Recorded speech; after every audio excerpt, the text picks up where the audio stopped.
guys! Good morning! This is your Maldita Changami. Samahan niyo ako. Punta tayo sa taas. Pag-akit nyo guys, makikita niyo yung place na yan.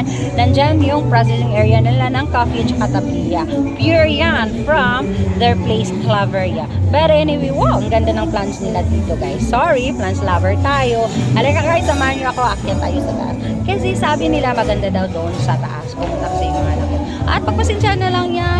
Yung malaking kapuitan ko dyan kasi anak ko nagbibidyo niyan. Oh my God! Kinilig ako ng pag-akyat ko. Kasi may nakikita akong habitat. Oh yeah. Oh my God. That is my sugar baby. Yes guys. Akyat tayo ng bubungad sa inyo. Yung magagandang cactus dyan sa harapan.